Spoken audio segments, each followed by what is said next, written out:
दोस्तों नमस्कार, मैं हूं रोहित शर्मा। आप देखना शुरू कर चुके हैं हिंदुस्तान 9। अभी जो स्थिति है, पूरे वर्ल्ड में जो स्थिति है वो सभी जानते हैं। भारत में काफ़ी ज़्यादा जो मुद्दा है प्रधानमंत्री के बारे में अपशब्द बोलने का पाकिस्तान की तरफ से, पूरे भारत में इस चीज़ का विरोध हुआ है। पक्ष हो या विपक्ष हो, हर कोई इस चीज़ का विरोध कर रहा है। हालांकि कुछ नेता इस पर भी बयानबाजी कर रहे हैं। दूसरा मुद्दा जो चाइना वाला है उस पर भी बातचीत हम करेंगे। अभी हम शामली के जसाला गांव में हैं। वीरेंद्र सिंह भारतीय जनता पार्टी के एमएलसी वरिष्ठ नेता हमारे साथ हैं और इनसे बातचीत करेंगे। मंत्री जी, स्वागत है एक बार फिर से हिंदुस्तान 9 पर आपका। आपका बहुत बहुत धन्यवाद, आप आए हैं। अभी प्रधानमंत्री के बारे में जो अपशब्द पाकिस्तान की तरफ से बोले गए हैं, पूरी भारतीय जनता पार्टी इसका विरोध कर रही है। आप भी विरोध कर रहे थे कल, इस पर क्या कहें? देखिए, पाकिस्तान के विदेश मंत्री भुट्टो जी ने जो बयान दिया है, भारत के माननीय प्रधानमंत्री, हमारे यशस्वी प्रधानमंत्री माननीय मोदी जी ने आज देश का नाम दुनिया में ऊंचा किया है और बहुत बड़ा सम्मान उन्होंने लिया है काम के मामले में, विकास के मामले में। और कोई विदेश मंत्री आलोचना करे तो हिंदुस्तान का आदमी कैसे बर्दाश्त करेगा। और इसी को लेके जिस दिन से उन्होंने टिप्पणी की थी, पूरे देश के अंदर आपने देखा होगा, कल सब जगह उत्तर प्रदेश के हर तहसील पे, हर जगह जहाँ भी हो सकता था, बड़ा प्रदर्शन किया उनके विरोध में। तो एक बहुत निंदनीय घटना है कि किसी देश का विदेश मंत्री इस तरह के माननीय प्रधानमंत्री पे कोई टिप्पणी करे। ये एक बहुत गलत हुआ, जो नहीं होना चाहिए था। कहीं ना कहीं जिस तरह से G20 की अध्यक्षता भारत को करने को मिल रही है और भारत का जो नाम आज पूरे वर्ल्ड में हो रहा है, इकोनॉमी की बात करें या किसी भी चीज़ की बात करें, मैन्युफैक्चरिंग की बात करें, हर एक चीज़ों में भारत का नाम पहले से ज़्यादा बढ़ रहा है। ये उसकी बौखलाहट तो नज़र नहीं आती कहीं ना कहीं पाकिस्तान में। देखिए, पाकिस्तान का आप लोग भी देख रहे होंगे, चूँकि है तो हिंदुस्तान का डिवीज़न करके एक बहुत बड़ा दुर्भाग्य था हमारा उस समय। मैं नाम नहीं लेना चाहता उन नेताओं ने जिस तरह का इस तरह बंटवारा करके पाकिस्तान को बनाया था। हिंदुस्तान में कभी कोई अंतर किसी नेता ने पाकिस्तान या किसी देश के बारे में कोई टिप्पणी नहीं की। लेकिन मैं देख रहा दो तीन, खास तौर से पाकिस्तान, वो कुछ न कुछ विवादित बयान या ये करना चाहता है, केवल अपने नाम को दिखाने के लिए खामे हों। है कुछ नहीं, हिंदुस्तान जिस दिन चाहेगा पाकिस्तान कहाँ टिक पाएगा। लेकिन अपनी अहमियत दिखाने के लिए कुछ न कुछ हाँ पाकिस्तान पाकिस्तान करके। पिछली बार ये कश्मीर के अंदर हुआ, सीमाओं पर हुआ था, जिस दिन से सरकार आई माननीय मोदी जी की, उत्तर प्रदेश में माननीय योगी जी की, उस दिन से कहीं हो रहा कोई इस तरह। वरना कश्मीर के तमाम हमारे जो पंडित थे उनका वहाँ से विसर्जन हुआ, आए यहाँ छोड़ छोड़ कर आए थे, आज फिर पुनर्स्थापित होने जा रहे हैं। तो पाकिस्तान तो अपना बोल बोल कर अपना हुआ बनाना चाहता है, इससे ज़्यादा और कुछ नहीं है। जैसे हमारे विदेश मंत्री जी ने भी करारा जवाब दिया है उनको, लादेन के बारे में उनको याद दिलाया, आतंकवाद का जो गढ़ है पाकिस्तान में उस बारे में भी उनको काफ़ी याद दिलाया। मैं कहता हूँ हिंदुस्तान का तो हमारे माननीय प्रधानमंत्री, माननीय विदेश मंत्री, गृह मंत्री सब इतने मजबूत हैं। यहाँ का तो आम आदमी भी इतना मजबूत है, लेकिन वो फिर भी बहुत संभल कर करता है। और हमारे जवाब देना चाहिए था जो हमारे माननीय विदेश मंत्री ने दिया है पाकिस्तान को, क्योंकि पाकिस्तान कहीं शायद मैं समझता हूँ कहीं भी तुलना में नहीं अड़ता। कोई हैसियत उसकी नहीं है हिंदुस्तान के बराबर कहीं खड़ा हो, लेकिन अपना करता है। उसका जवाब हमारे विदेश मंत्री ने दिया, बहुत ही अच्छा किया। एक तरफ चीन का और भारत का तवांग में जो चल रहा था उस पर भी काफ़ी ज़्यादा बयानबाजी हुई और राहुल गांधी पर भी अब भारतीय जनता पार्टी आरोप लगाती है कि सेना का अपमान उन्होंने किया है। वो कहते हैं कि हमारी सेना पिटती है बॉर्डर पर। देखिए, राहुल गांधी जी के बारे में क्या टिप्पणी करें। अगर उनमें कुछ क्षमता होती है, एक अच्छे घर में पैदा हुए, 3 पीढ़ियों से उन्होंने पंडित जवाहरलाल नेहरू, इंदिरा गांधी और उस परिवार में पैदा हुए, लेकिन मैं समझता हूँ उस परिवार में पैदा तो ज़रूर हो गए, लेकिन उन्हें कोई सूझबूझ कभी बोलने की, कहीं अगर करने की अगर उन्हें सूझबूझ होती तो वो बड़े नेता बनते हैं। लेकिन उन्हें तो कहना, जो टिप्पणी करते हैं, मैं नहीं कहना चाहता, क्योंकि तमाम देश जानता है कि क्या है राहुल गांधी जी, उनके नाम की क्या टिप्पणी करते हैं, तो वो उससे ज़्यादा कुछ नहीं है। और इनके बारे में कुछ नहीं कहा जा सकता। अपने देश के बारे में हम अपने जो हमारी सीमाओं पर बैठे हैं, हमारी रक्षा कर रहे हैं, जिनकी वजह से हम रात को आज़ादी से सोते हैं, और उनके भी हम टिप्पणी करें, उनका हरेसमेंट करें। इससे ज़्यादा शर्म की बात हमारे लिए, हमारे देश के लिए कुछ नहीं हो सकती। तो जो माननीय राहुल गांधी जी ने कहा है, मैं समझता हूँ वो बहुत ही निंदनीय टिप्पणी है।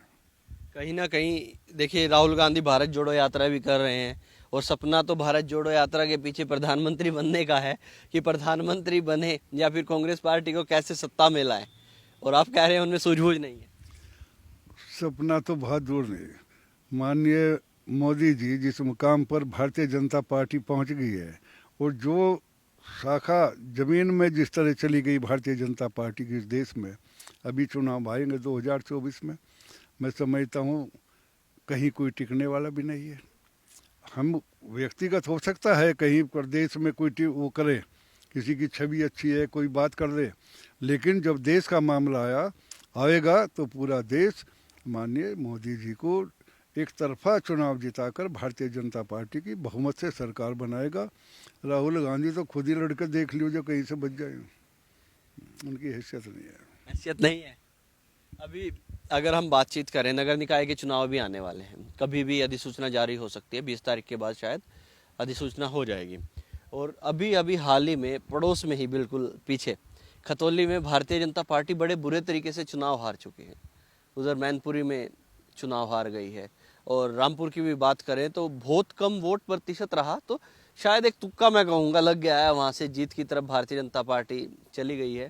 हिमाचल में चुनाव हार गई, दिल्ली में चुनाव हार गई। पहले बात होती थी जीतने जीतने की, अब बात थोड़ी हारने की। अब नगर निकाय में क्या स्थिति नजर आती है भारतीय जनता पार्टी की? देखिए, नगर निकाय में मैं समझता हूँ, हमारा कल हम लोग शामली के अंदर बैठे थे, बूथ स्तर पर भारतीय जनता पार्टी की बहुत कड़ी तैयारी चल रही है, और मैं समझता हूँ जो सफलता रही है पहले, उससे बड़ी सफलता भारतीय जनता पार्टी को मिलेगी। खतौली का एक रहा हमारे लिए एक बहुत निराशजनक है ये, लेकिन उसमें मैं समझता हूँ हम भी वहाँ रहे चुनाव में, माननीय मोदी जी, माननीय योगी जी के नाम पे सब वोट लेने को तैयार थे। समझ में नहीं आया, हम लोग भी नहीं समझ पाए लास्ट के 2-3 दिनों में क्या हुआ। हमारा जो प्रत्याशी था वहाँ, वो मेन कारण तो उसमें प्रत्याशी का बहुत बड़ा योगदान उसमें रहा। वो जाता था न, उसे वो किसी भी बिरादरी को कोई भी टिप्पणी कर देता था, और वो लोगों ने महसूस की, और उसी की वजह से मैं समझता हूँ कि मेन माननीय योगी जी, माननीय मोदी जी के ऊपर कोई टिप्पणी या कोई, हमें भी लगता था कि हम चुनाव जीत रहे हैं, लेकिन उनकी व्यक्तिगत व्यवहार से प्रत्याशी की हमारी हार हुई है, या प्रत्याशी की वजह से हार हुई। प्रत्याशी की वजह से हार हुई, या हम लोगों का कुछ व्यक्तिगत कारण रहे हैं। हम लोगों ने मिलकर चुनाव लड़ना चाहिए था सबको, लेकिन उसमें कहीं न कहीं हमारी भूमिका सरे ये मान के चल गए भारतीय जनता पार्टी के तमाम नेता जितने हम लगे हुए थे, अगर चुनाव तो जीत रहे हैं, मैं इसका श्रेय ले लूँ, ये भी एक फैक्टर हमारी रहा है जिसमें हमारी कमजोरी रही है। अभी देखिए, जब चुनाव हो रहे थे विधानसभा के चुनाव, आप भी थे यहाँ पर, मैं भी कवर कर रहा था पूरे चुनाव को, और अभी हाल ही में यहाँ के जो कैराना के विधायक नाहिद हसन, उनकी भी जमानत हो गई है। पहले इकरा हसन थी, वो जेल में थे। इकरा हसन अपने बलबूते पर कहिए, पार्टी के बलबूते पर कहिए, या किसी भी कोई भी स्थिति ऐसी बनी हो, अपने भाई को चुनाव जिताने में बड़ी अच्छे मार्जिन से जीत दिला के लेकर चली गई। नाहिद हसन के होने से जो नगर निकाय के चुनाव हैं, इन पर कितना असर, कैराना और कैराना के आसपास की जो सीट्स हैं, कितना असर आपको लगता है? देखिए, यहाँ मैं समझता हूँ जहाँ तक कैराने का संबंध है, एक संख्या एक वर्ग की यहाँ बड़ी है जो सच्चाई है, लेकिन मैं समझता हूँ वो जो कारण रहा हो, आज हम लोग भी रहते हैं।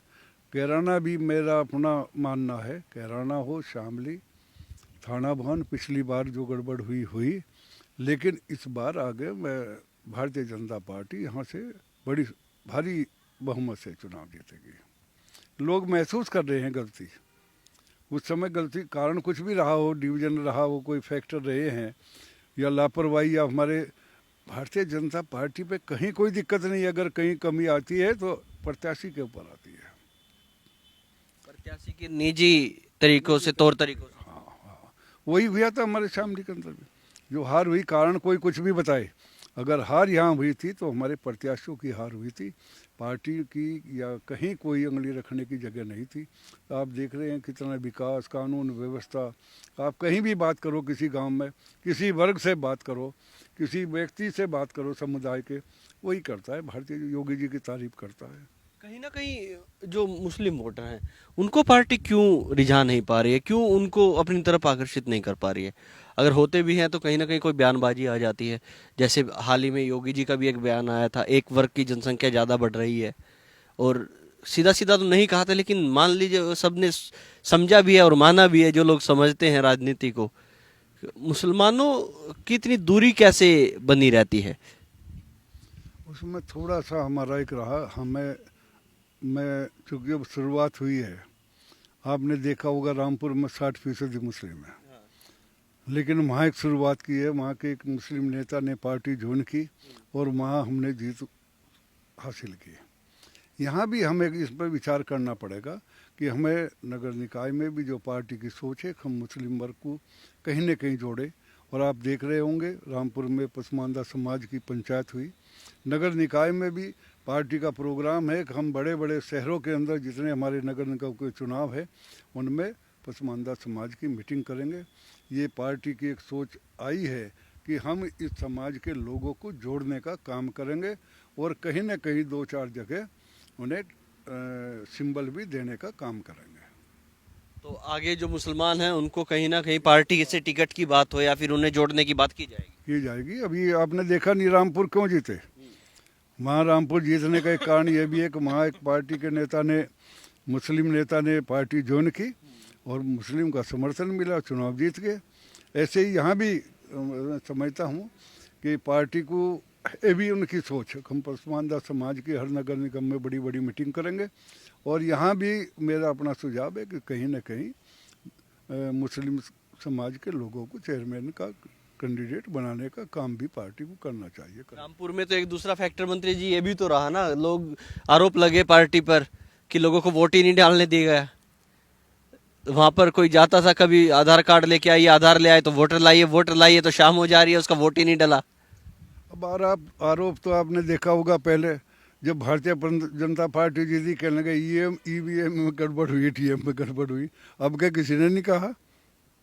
तो विपक्ष जहाँ हारता है वो आरोप लगाता है, इसमें कोई आश्चर्य की बात नहीं है कि मैं क्या कर रहे हैं, आरोप लगाने का उनका काम है।